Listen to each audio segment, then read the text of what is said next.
পঞ্চগড়ের বাংলাবান্ধা স্থলবন্দরে ফিরেছে প্রাণচাঞ্চল্য। ব্যস্ত সময় পার করছেন শ্রমিক, ব্যবসায়ী সহ সংশ্লিষ্টরা। এই মুহূর্তে পঞ্চগড়ের বাংলাবান্ধা স্থলবন্দরে আছেন সহকর্মী সোহাগ হায়দার। সরাসরি চলে যাচ্ছি তার কাছে। সোহাগ, আমি এই মুহূর্তে দাঁড়িয়ে আছি পঞ্চগড়ের সড়ক পথের ৪ দেশীয় যে স্থলবন্দর বাংলাবান্ধা, এই বন্দরে দাঁড়িয়ে আছি। প্রথমে জানিয়ে রাখি যে এই স্থল বন্দরটি কিন্তু পাথর আমদানির জন্য বিখ্যাত, কারণ এই স্থল বন্দর থেকে দিয়ে কিন্তু ভারত এবং ভুটান থেকে প্রচুর পরিমাণে বোল্ডার পাথর আমদানি হয়ে থাকে। আমরা দেখেছি একসময় কিন্তু এই বন্দরটি নানা জটিলতায় পড়লেও কিন্তু বর্তমানে আবারও কিন্তু ঘুরে ঘুরে দাঁড়াতে শুরু করেছে। এবং বর্তমানে বলে রাখি যে পাথর আমদানির পাশাপাশি কিন্তু এই বন্দরটি কিন্তু বাংলাদেশ থেকে বাংলাদেশি আলু কিন্তু নেপালে প্রচুর পরিমাণে রপ্তানি হচ্ছে। আরেকটি বিষয় জানিয়ে রাখি যে আমরা বন্দর কর্তৃপক্ষের সাথে কথা বলেছি। বন্দর কর্তৃপক্ষ বলছে যে এই বন্দরটি কিন্তু পাথর প্রত্যেক দিনে কিন্তু ১৫০ থেকে ৩০০-র মতো পাথরবাহী ট্রাক কিন্তু এই বন্দরে প্রবেশ করছে ভারত এবং ভুটানের।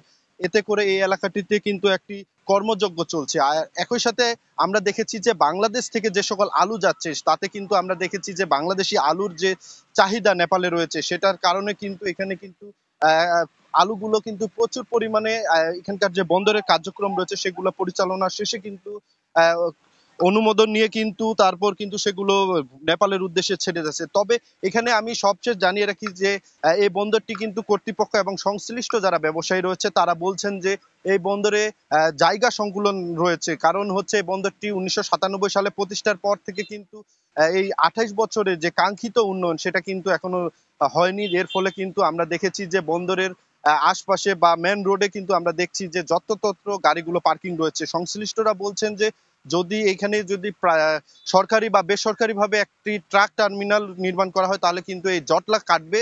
এতে করে যে আমদানির গতি রয়েছে সেটা কিন্তু বাড়বে।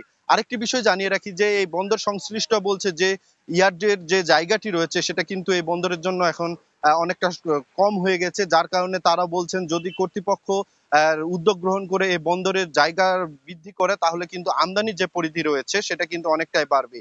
তো আমরা দেখেছি যে এই বন্দরে একসময় কিন্তু নানা জটিলতা থাকলেও কিন্তু বর্তমানে কর্মযজ্ঞ চলছে এবং এখানকার যে পাথর আমদানি হচ্ছে সেই পাথর কিন্তু এখানকার রপ্তানি আমদানির পর কিন্তু সকল ধরনের প্রসেস কার্যক্রম শেষে কিন্তু দেশের বিভিন্ন প্রান্তে যাচ্ছে।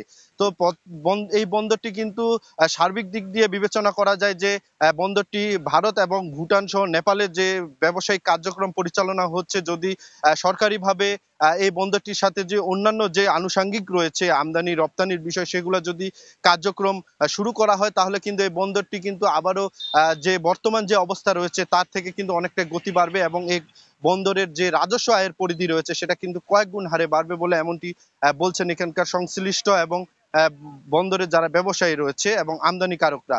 আমরা দেখেছি যে বন্দরের সার্বিক পরিস্থিতি যেমনটি রয়েছে এই অবস্থা থাকলে এখানকার যে কর্মযোগ্য বা সংশ্লিষ্ট যারা রয়েছে তারা অনেকটা ঘুরে দাঁড়াতে পারবে বলে এমনটি আমাদের জানিয়েছেন। তো এ ছিল আমার কাছে পঞ্চগড়ের বাংলাবান্ধা স্থল বন্দর থেকে সর্বশেষ খবর। পঞ্চগড়ের বাংলাবান্ধা স্থলবন্দর থেকে যুক্ত ছিলেন সহকর্মী সোহাগ হায়দার।